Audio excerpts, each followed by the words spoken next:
Tefi siempre en la sombra. Franco, ¿cómo va ahí? Hola, Pepe, ¿cómo va? Y el Gonza de la populosa Crespo. Steffi, no sé si tendrá. Nati, ¿qué tal? ¿Cómo va? Buenas. Hola, Y la Agus también, bien. Firme, che, ¿eh? Buenas. Una más y tenemos la mitad más uno. Tenemos quórum. ¿Steffi no le funciona con cámara? no, solo tengo micrófono. ¿Y tiene dificultades para poder utilizar cámara? ¿Qué pasa?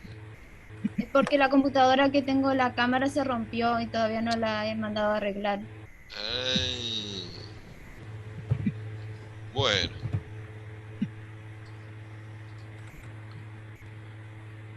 a ver. El Gonza, ya se va a ir el Gonza. Qué cosa, che.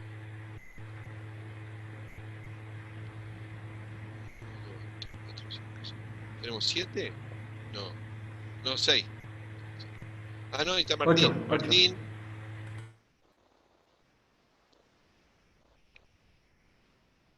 a ver. Sí. ¿Y Agus?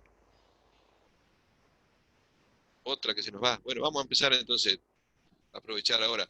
Lo que se lleva, los que se tienen que ir antes, recuérdenme así cuando hagamos el recorrido por opiniones y preguntas, empezamos con ellos, ¿saben? ¿Eh? Eh,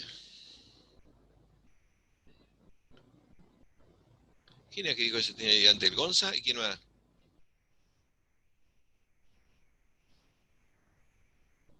Agustina Labat. Sí, yo. Ah, Agus, Agus, Agus. Bueno. Bueno, entonces, niñas y niños, eh, ustedes saben que avanzamos en una de las partes de los grandes módulos del programa, o sea, dentro de la primera parte, que es el análisis del contexto estructural, vimos el primer gran módulo que es el mundo, ¿sí? Ustedes vieron ya el programa, por lo menos le echaron una miradita, ¿m? El programa de la materia. Es lo Sí, primero que yo profe. les envié. Es lo primero que yo les envié, para que ustedes tengan como una guía y sepan qué es lo que nosotros vamos a ir abordando, ¿sí? Y se ubiquen además a medida que vamos desarrollando el tema. Bueno, vamos transitando, vamos marchando. Esta estación que es, por qué apareció acá, para que no se pierdan. La idea es que ustedes hagan un recorrido inteligente. Entonces, estamos en dentro de las dos partes grandes, la primera parte, ¿sí? Dentro de la primera parte, contexto estructural, vimos el primer módulo, son tres grandes módulos, mundo, Argentina y región o provincia, ¿sí? Dentro del mundo, el recorte temporal que hicimos también va a ser así en lo nacional y provincial, es tomar los último medio siglo, últimos 40 años para entender por qué está pasando lo que está pasando, ¿sí? Eh, Desde la perspectiva que ustedes ya conocen de que lo que sucede hoy no es solo resultado de la medida de este gobierno actual ni del anterior, sino del desenlace de un proceso histórico, ¿sí?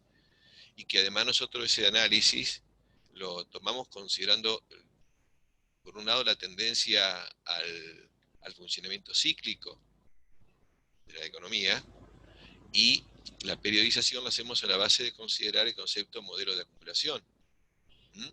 Que identifica un periodo histórico de expansión donde todo se comporta con ciertas características propias que al principio facilitan la expansión pero que después se transforman en obstáculos. Y al frenar la expansión pueden generar una crisis que aparece como un momento, una necesidad de tener que hacer cambios estructurales para recrear las condiciones para volver a crecer. ¿Hasta ahí vamos? Con ese esquema nosotros analizamos la marcha de la economía mundial, en especial desde el fin del anterior modelo expansivo, el modelo fordista keynesiano, la crisis profunda que se generó, que yo noto en su crónica que faltó mucha explicación de que por qué se generó la crisis. Porque cada etapa expansiva y cada fase de crisis tiene una explicación causal, no es una sucesión de hechos inconexos. ¿sí? Y esa explicación causal es la que nosotros vimos para ver por qué. Primero el modelo liberal entró en crisis, las dos guerras mundiales, la crisis del 30, y por qué la reactivación fue una respuesta al problema que llevaba esa crisis, que era sobreacumulación de capacidad productiva. Después tuvimos la fase expansiva, que resolvió el tema de mercado, como algunos de ustedes en su crónica lo explicaron bien, pero otros no. El problema era que se necesitaba una demanda creciente en un planeta ya ocupado por todo este orden social, y la única forma era incorporar, no se podía exportar a otro planeta, era incorporar parte de la gran masa de excluidos como nuevos consumidores. Y eso le dio un estímulo, un impulso muy fuerte. El modelo fordista keynesiano, lo llamamos por las políticas keynesianas, la forma de producción fordista y las formas de distribución del ingreso.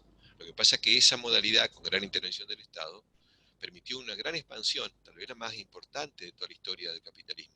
Pero en algún momento, como esto es funcionamiento cíclico, por las propias características que tiene el modelo, se empezaron a presentar obstáculos. Fue a principios de los 70, que tenía que ver con la caída de la tasa de ganancia en las actividades productivas de las grandes empresas en los países centrales. Entonces, frente a eso, obviamente, el sistema que funciona sobre la base de la búsqueda de la máxima ganancia entra en crisis. Esa profunda crisis generó reacciones de parte de los actores más poderosos. Y esas reacciones fueron las que ustedes vieron después, como las grandes reacciones que van a cambiar radicalmente no solo la actividad productiva, no solamente la economía, sino la sociedad completa en todo el mundo. ¿Sí? Entonces no tiene nada que ver la realidad que vivimos en los años 60, 70 con lo que sucedió luego. Bueno, esas reacciones van a ir cambiando la situación económica y van a ir creando nuevos resultados que se empiezan a ver esas consecuencias de esas reacciones ya hacia mediados de los años 90 o fines del siglo. Esas grandes reacciones dieron una nueva realidad y esa nueva realidad tiene que ver con lo que muestra en este siglo, lo que llevamos del siglo XXI, este orden social a nivel mundial. Y tiene que ver con las dificultades que tiene este sistema como tal para funcionar. Y tiene que ver también con otra gran cuestión, que este sistema, más allá de sus propias lógicas, provoca grandes males que nosotros los sintetizamos con, con una denominación. Hablamos de una crisis de qué tipo. ¿Mm?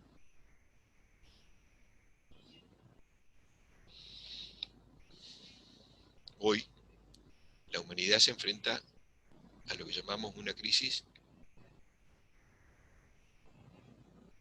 La crisis humanitaria, o sea, por un lado está la crisis propia del sistema y por el otro la humanitaria que está dentro de lo social y de lo ambiental.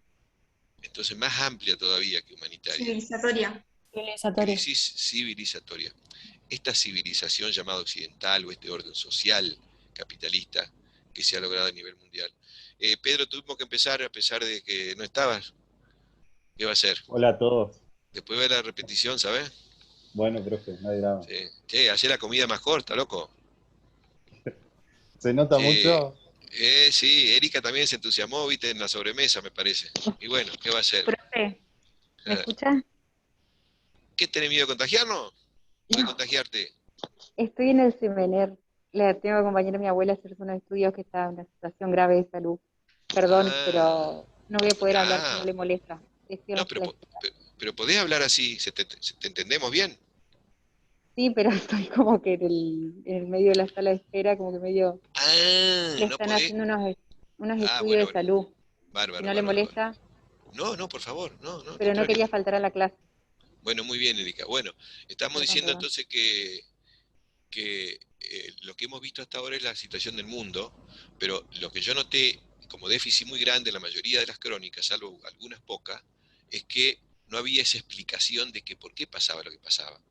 En algunos casos había como un punteo, en otra una mención, una descripción de hechos, ¿no es cierto? Que estaban bien los hechos, pero no hay una explicación de por qué pasaba esa asociación, por qué pasa lo que pasa. Cada cosa que pasa tiene su explicación para poder entender hoy por qué estamos como estamos. Entonces, ¿cómo llegamos en la tercera crónica, que ustedes algunos ya me la mandaron? Lo que vimos es la situación ya en este siglo, en lo que va del siglo XXI.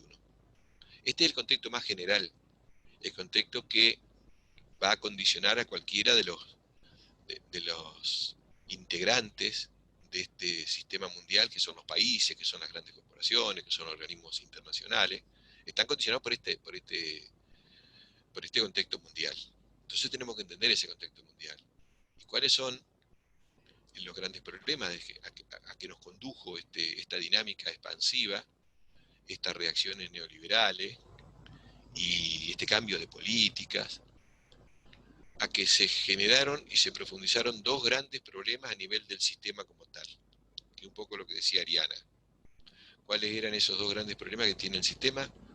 A partir de esta reconversión tecnológica, a partir de esta recomposición de la estrategia de las transnacionales a nivel mundial, que le da un potencial productivo extraordinario, que pueden ganar muchísimo, que hay nuevas tecnologías que pueden multiplicar la producción, pero y en la medida también que se dio ese vuelco de capitales de la esfera productiva a la esfera financiera, acuérdense, de los años 70 en adelante, crece una masa de capitales líquidos que se valoriza por sí, más allá de que crezca la producción o el comercio. Entonces, eso, ¿qué problema le va a generar a este sistema? ¿Mm? Para seguir funcionando como tal y para poder recuperar una tasa de crecimiento sostenida durante mucho tiempo. ¿Mm? Es lo que hemos estado charlando por lo menos en los tres videos que ustedes tenían a disposición, la exposición de los temas. Tiene que ver con la situación actual del orden social y de la economía mundial. Que va a generar una crisis múltiple en el sistema capitalista en sí y también que va a afectar el medio ambiente y la vida humana. Es bárbaro. Pero además, Steffi, vamos a centrarnos en la primera parte, la que tiene que ver con las dificultades que tiene el sistema en sí. Digamos, al sistema, por su lógica, no le preocupa de que exista la crisis, digamos, en principio de forma directa, ya vamos a ver cómo la está tratando de resolver, crisis humanitaria y ambiental, en la medida que no afecte su ganancia y su crecimiento. Lo que sí está afectando el funcionamiento del sistema. ¿La sobreproducción? Por un lado, que está lo que dice Pedro, ¿no es cierto? La sobreproducción, sobreacumulación de capacidad productiva, se llama, sobreacumulación de capitales en la actividad productiva. ¿Qué significa eso? Que hay una muy importante capacidad para producir con las nuevas tecnologías en gran escala, pero para que eso se despliegue y se ocupe toda esa capacidad productiva y se desarrolle mucho más producción, ¿cuál es el destino de esa mayor producción? ¿Se produce para qué en este sistema?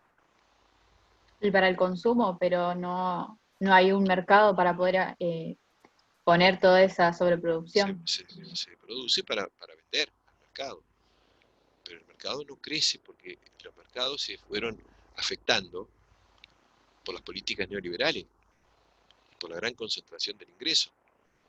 Entonces, ¿dónde va a tironear una nueva etapa de crecimiento sostenido el mercado cuando los mercados han quedado devastados por las políticas neoliberales? Entonces acá hay un problema, pero hay otro problema también. Digamos, acá fue muy exitosa la reconversión tecnológica, fue muy exitosa la estrategia de las transnacionales de invertir en la periferia para producir mucho más cantidad con mucho menos costos salariales. Bueno, fueron exitosos en todos sentidos, pero ¿a quién le venden? Pero por otro lado también fueron exitosas las políticas de llevar la parte de las inversiones a la especulación y a la actividad financiera. Pero eso ¿qué generó? ¿Mm? Traten de opinar ustedes y no hay problema de que se equivoquen o no, chicos. Pero hablen porque es la mejor manera de aprender. ¿Mm? Ariana no la podemos gastar. A ver, ¿Al Steffi, capital Ariana, financiero? ¿qué quiere decir eso? Está bien, el capital financiero siempre existió, pero ¿cuál es la particularidad ahora? ¿Qué va a decir Steffi? Que generó una sobreacumulación de capital financiero. Lo que se llama capitales líquidos. O sea Líquido. que no están en la maquinaria, no están en las inversiones, sino que está en inversiones en títulos, inversiones en acciones, inversiones en papeles, llamémosle así, que supuestamente tienen cada vez más valor. Y cada vez más valor, pero resulta que se multiplica el valor hasta llega un punto que ya no tiene sustento Porque ese valor que se multiplica significa que yo tengo una acción o yo tengo un título que me va a dar un determinado interés. Pero resulta que si no crece la actividad productiva, los que me deben, que me tienen que pagar eso, o las empresas que tienen que pagar ganancias por las acciones, no lo tienen para pagar semejante tasa de interés, semejante cantidad de capitales. Entonces ahí es donde viene lo que dice Steffi, la burbuja explota. Porque una burbuja, porque creció demasiado, porque no se sustenta en un crecimiento real, en una generación real de riqueza. Entonces esas burbujas empezaron a explotar ya a mediados de los años 90, como señalaron algunos de ustedes, con el tequila en México, después en el sudeste asiático, después en Brasil, en Turquía, en Argentina mismo en el 2001. ¿Por qué? Porque Argentina había muchísimo y los acreedores teóricamente estaban ganando muchísimo, una tasa de interés elevada, hasta que la Argentina pudo, porque quedó claro que no podía pagar. Entonces el valor de esa deuda ya no tenía todo el, la magnitud que creían tener. Entonces como que explota la burbuja. Pero mientras tanto las burbujas que se generaban, lo que iban llevando también a que los tenedores de esas riquezas se creían ricos y consumían más. Entonces se mantenía el consumo de manera artificial. ¿Qué otra forma había de mantener el consumo para que no caiga la demanda? Que alguno de ustedes lo señaló muy bien en la crónica. Se promovía el hiperconsumismo, se promovía las tarjetas de crédito. Uno antes compraba en función de que tenía sueldo que le alcanzaba para pagar. Pero ante la falta de esa capacidad, entonces se idearon a partir de los 90 y en adelante que empecé a gastar sobre lo que vas a cobrar el año que viene o dentro de 5 años. ¿Sí? Y eso también generó un boom de consumismo. Pero eso también tiene límite, porque en algún momento se va a quedar que no puedes pagar. ¿Y qué otra cosa hubo a nivel de Estado que se intentó para poder evitar la recesión, el enfriamiento de la economía? Que aumentó el gasto público. Exactamente, aumentó el gasto público. ¿Dónde se vio la mayor incidencia? ¿En qué país? En Estados Unidos con la compra de armamento militar. Sí, aumento de gasto en defensa, el armamentismo, el complejo militar industrial, además de Estados Unidos, es muy importante. Desplegó Estados Unidos un montón de empresas en otros países, aprovechando los costos de mano de obra muy barata, pero el complejo industrial militar quedó dentro de Estados Unidos, ¿no? Y sigue siendo importante. Y eso, el gasto en defensa, eh, sirve como una forma de reactivar la demanda, ¿m? Porque genera más empleo, porque genera más producción de bienes y servicios. Pero para eso, para generar la demanda, tiene que haber además un consenso de la sociedad que esté de acuerdo en que se gaste más en defensa y en seguridad. Entonces, ¿qué sucede? Los atentados. Entonces se generan Se pone en duda. procesos que promueven conflictos bélicos de todo orden. El principal exportador mundial, además de productor, el principal exportador mundial de armas, ¿quién es? ¿Mm? Estados Unidos. Estados Unidos, por lejos, pero por lejísimo. El mayor presupuesto en defensa, pero además mayor en venta de armas a otros países que también gastan muchísimo presupuesto en armamento porque lo venden Estados Unidos. Por lo tanto, Estados Unidos está muy comprometido con la paz mundial. Pero para Claro, su por eso, conveniencia. Lo mismo que ahora se está cuestionando mucho lo que está pasando en Afganistán, que se preguntan que Afganistán de dónde está sacando las armas. Si hubiera paz en todo el mundo, obviamente que colapsa la economía norteamericana, porque no tiene el sustento fundamental que es la venta de armas, ¿no es cierto? Entonces son enormes contradicciones, por eso es que se justifican y se promueven y se inician invasiones y guerras, ¿no? Invasiones y guerras a otros países. Y eso requiere, por otro lado, algo que ustedes te deberían manejar, porque están estudiando, ¿qué cosa? ¿Qué estudian ustedes? Su carrera. En cómo se maneja la información. Bueno, nosotros estamos estudiando Exactamente. comunicación, pero en Tal cómo cual. los medios tratan esa Comunicación, sí, información. comunicación social. Y eso sin una comunicación adecuada, sin un sistema cultural que ayude legalizando y en todo caso legitimando este proceso de armamentismo, de guerra, que es bestial, que es brutal, ¿no es cierto? Sin embargo, eh, o se manipula o se oculta, o se deforma la información. Sí, pero es que Porque, además En Estados Unidos, como que todo el sistema cultural, todo lo que es películas y series, ayudan a legitimar toda esa situación. Todas las películas en donde Estados Unidos parece el mejor país del mundo, que mata gente pero por la paz y qué sé yo, ayuda también a legitimar todas estas acciones. Exactamente, pero no lo hacen solo en Estados Unidos. Yo les creo que les puse en el Facebook una noticias, creo que fue el 9 de agosto, que se declara el Día Internacional del Genocidio de los Estados Unidos, por la cantidad de hechos de genocidio que ha provocado, para empezar, ¿no es cierto?, con lanzamiento de 2 bombas atómicas sobre ciudades con civiles inocentes, ¿no es cierto? ¿Sí? Familia, que no tiene nada que ver con la guerra. Es eso, ¿no? Crímenes atroces, terribles. Bueno, de esos hoy pasan todo, ¿no? Bombardeos humanitarios, llamémoslo así, entre comillas. Y para eso, bueno, justamente está el complejo cultural, dentro de los cuales los medios que yo le llamo de incomunicación y desinformación juegan un rol importante para que esto se legitime. Entonces, entendido así, estamos en una situación donde lo que pasa no pasa por casualidad, sino porque pasa por una necesidad de la dinámica de este sistema que necesita por un lado crecimiento y necesita oportunidad rentable de negocio. Pues si no, no funciona. Las oportunidades rentables de negocio son más amplias en una fase expansiva, pero la fase expansiva no se puede recuperar en tanto no haya una gran guerra o algún proceso que destruya masivamente capacidad productiva. Una gran guerra es muy difícil dado el desarrollo, el potencial destructivo de las armas actualmente, entonces son guerras acotadas, pero igualmente son, hay siempre un riesgo, existe, ¿no es cierto? Entonces, esto hace de que sea difícil recuperar el crecimiento, pero mientras tanto los capitales financieros se acumulan en la esfera financiera y buscan asentarse, es decir, relacionar esa riqueza en papeles con recursos reales, como invirtiendo bienes, en bienes primarios, lo que llamamos los bienes comunes, y comprando territorios, comprando recursos, y tratando de desarrollar empresas, obviamente, empresas productivas. Pero todavía tienen esa dificultad. ¿Cómo recuperar el crecimiento? ¿Cómo lograr de nuevo una fase expansiva de largo plazo si no hay todavía mercado? ¿Y cómo valorizar para que no explote más esa burbuja, esos capitales líquidos, invirtiendo en la actividad productiva?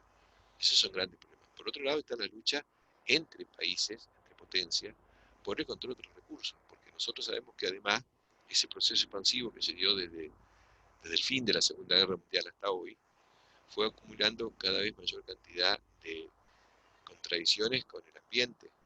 ¿Cuál es el problema que tiene crecimiento sostenido, y más si se produce a escala mundial? ¿Qué es crecimiento económico? ¿En qué consiste? ¿Mm?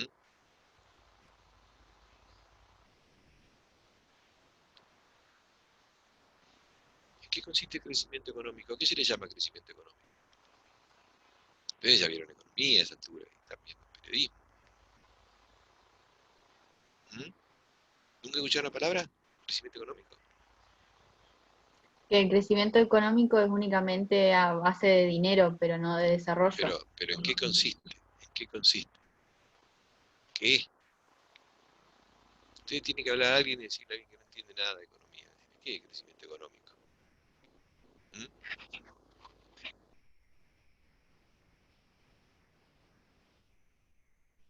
Che, con su palabra, no le digo ninguna definición ni nada. Expliquen el concepto. ¿Qué idea tienen ustedes? Que se genera cada vez más que. ¿Mm? Que se genera más capital, puede ser. Más Indudablemente sí, ganancia, Que pero se genera más aumenta capital. la capacidad productiva y aumenta también la demanda, exactamente. pero Hay sin un importar las consecuencias. crecimiento permanente. El crecimiento económico significa que aumenta permanentemente la capacidad de producir y el volumen de producción. Y eso se produce porque, como ustedes dicen, hay un aumento de la ganancia y un aumento de la acumulación de capitales. Eso es lo que se llama reproducción ampliada del capital. Cada vez hay más capacidad productiva y esa mayor capacidad productiva a su vez genera más producción, más venta y más ganancia, que como se vuelga en gran parte en inversiones productivas, nuevamente, eso es crecimiento. Pero en otros términos, ¿eso mismo qué significa? Significa que materialmente se saca cada vez mayor cantidad de recursos de los bienes comunes disponibles, cada vez a mayor escala y cada vez a velocidades mayores, hasta que llega un punto que se afecta la posibilidad de recupero de esos recursos y empieza a generarse escasez de bienes que en gran parte son indispensables para la vida, empiezan a ser escasos. Esto es una de las consecuencias del crecimiento. Pero el crecimiento, para poder ser factible, porque genere mayor volumen, necesitando, y obviamente que al tener mayor cantidad de producción necesitan nuevo mercado, porque si no se interrumpe. Por eso es el gran problema que tiene este sistema, una contradicción, ¿no es cierto? Pero a su vez también, el problema es que también se quema energía indispensable para la vida. Nosotros sin energía no podríamos ni siquiera no vivir, ni siquiera dormir, porque gastamos energía. Pero para sostener un crecimiento como el que se ha dado en el mundo, la cantidad de energía es abismal. Y esa energía surge de algo que se va gastando. La fuente generadora de energía a nivel mundial, el 85% de las fuentes primarias de energía que usa la humanidad son los combustibles fósiles. ¿Sí? Y esos combustibles fósiles los vamos quemando.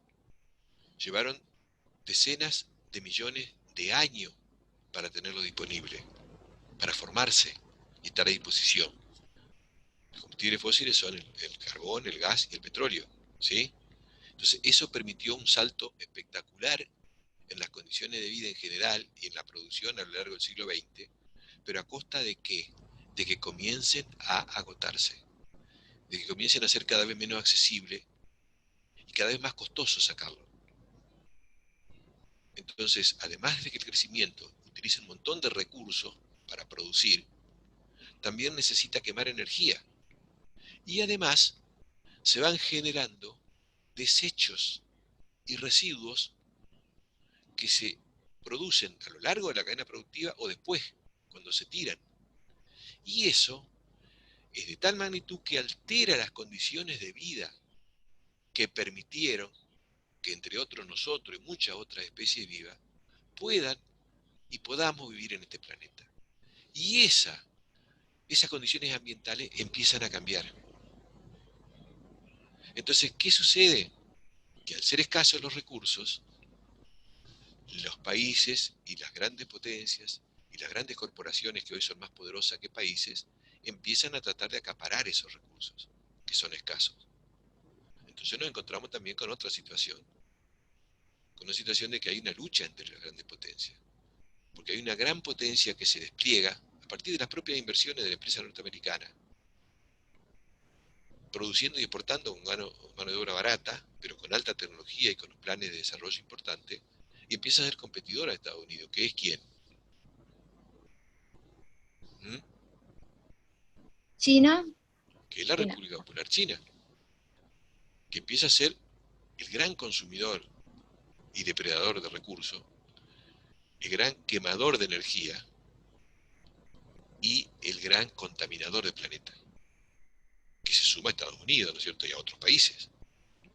Entonces, esto da como resultado que el sistema capitalista como tal tiene que resolver problemas que no lo puede resolver por ahora y que permanentemente pueden generar nuevas crisis del sistema, es decir, crisis bancaria, crisis de sectores, pero a su vez, y recesiones. ¿Y qué pasa cuando hay crisis en el sistema capitalista? ¿Sufren todo igual? ¿Mm? Afecta a toda la Los más población. chicos sufren mucho más, digamos. Estamos en una economía competitiva, por lo tanto, las empresas que sobreviven y que quedan con mayor control de los mercados son las empresas grandes, las corporaciones. Y queda el tendal de pequeñas, medianas y microempresas. Pero además de eso, a nivel de población, cuando hay recesiones, hay parálisis productiva y cierre de empresas, ¿qué más hay?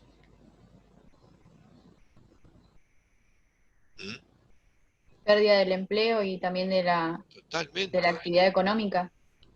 ¿Y eso qué significa? Que bueno, hay caída de empleados y por lo tanto también indirectamente hay mucho menor posibilidad de defender los ingresos reales de los que trabajan. Entonces hay una pérdida de poder adquisitivo, caída del salario real, entonces hay una crisis social muy fuerte, se agrava, que es lo que estamos viendo, ¿sí? Lo que estamos viviendo. Entonces, en ese marco nos encontramos con que este sistema no solamente no puede resolver sus problemas, sino que ha generado dos grandes problemas que nosotros los sintetizamos en una palabra que se dice crisis civilizatoria. Y esa crisis civilizatoria tiene que ver con la crisis ambiental, que si no la tenemos en cuenta no podemos entender nada de la realidad y ver cuáles son los tentáculos, digamos, de esta crisis ambiental. Y uno de los problemas que tiene esta crisis ambiental es que, por un lado, los recursos empiezan a ser cada vez más escasos. Muchos de ellos son recursos indispensables para la vida, como el agua potable, ¿sí? Como la energía, como recursos minerales, como los alimentos. Porque además se empobrece el suelo y pierde capacidad productiva en un momento donde somos muchos, ¿no es cierto?, en el mundo. Entonces hay problemas en esto, ¿no?, de depredación de los bienes, y hay problemas en la generación de energía. Estos problemas son vistos por los sectores que tienen más poder y son conscientes porque vienen estudiando el tema de la década del 70, un estudio como el llamado el estudio de Tudor Roma, que publicó un libro que se llama Los límites del crecimiento, que ya en los años 70 decía que en las primeras décadas de este siglo iban a empezar a faltar, iban a ser cada vez más escasos recursos que son indispensables para el proceso productivo o para la vida. Y es lo que está pasando. Es lo que está pasando. Entonces, ¿qué problemas hay? Y hay problemas serios en términos ambientales, que faltan recursos y van a faltar mucho más. En la medida que siga este orden social depredador, porque es hiperconsumista, porque este orden social no genera una forma de vida y de consumo que sea armónica con los recursos que tenemos, sino que se promueve y se premia al consumir por consumir, comprar, tirar, porque se promueve una forma de vida que es para los que pueden, ¿no es cierto?, de dilapidar recursos sin necesidad, de quemar energía sin necesidad, y cada vez más, porque cada vez se necesita ampliar la escala de consumo y la escala de producción. Entonces, ¿cuál es el problema que nos enfrentamos? Que vamos a esa situación donde los recursos van a ser muy escasos, muy, muy escasos.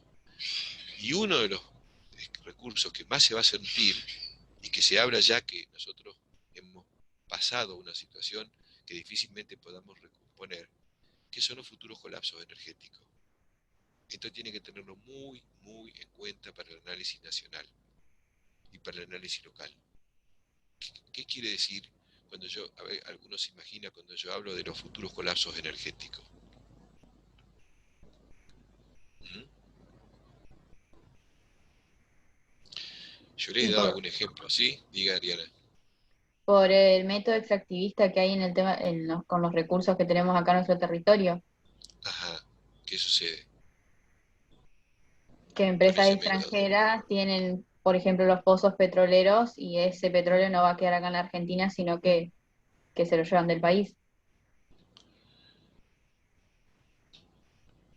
Ojalá fuera solo eso, que está bien lo que vos decís, Ariana. Cuando hablo de colapso Claro, energético pero deja todas las significa consecuencias que significa, o sea, porque ellos se llevan el petróleo, pero nos dejan todas las consecuencias de lo que significa acabar el pozo, pasarles el proceso que necesite y eso ellos llevárselo en eso limpio. deja contaminación y depredación, indudablemente. Las formas de producción tradicional de petróleo son contaminantes, al punto de que hay estudios que muestran que las zonas donde son petroleras son llamadas zonas de sacrificio, porque ahí ya no se puede vivir. Pero desde el año 2010 en Argentina se introdujo una técnica que ya se usaba en otros países a nivel mundial, que es el fracking, que es tremendamente más contaminante, y donde hay fracking es imposible la vida de nada, se contamina los acuíferos. Bueno, macanudo, pero además de eso, el problema de los colapsos energéticos significa que estamos cercanos a situaciones donde no vamos a poder acceder a los recursos básicos para generar energía, que son los combustibles fósiles, petróleo, Bueno, hoy también gas. está afectado el tema del agua como recurso básico. Bueno, por eso, vamos por parte, no tiremos todo el veneno encima, porque se nos van a ir todos, se van a querer tirar todo de donde están, ahí del planta baja, del primer piso, donde sea. Colapso energético significa que en la medida que nosotros sigamos por este camino de la depredación en gran escala infinita de la quema de los combustibles fósiles, ya no hay más posibilidad de mantener este ritmo desenfrenado de consumo. Y no hay plan B. ¿Qué significa? Que cuando falte el combustible, cuando falte el petróleo, ¿qué puede pasar con nuestras sociedades?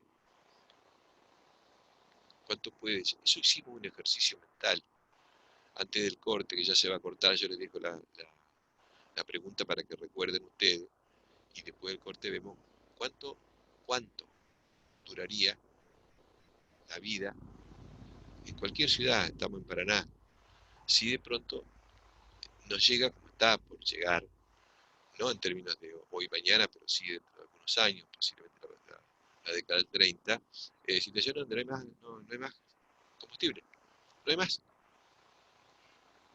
No llega más combustible, no hay más combustible. ¿Cuánto duramos? ¿Y por qué?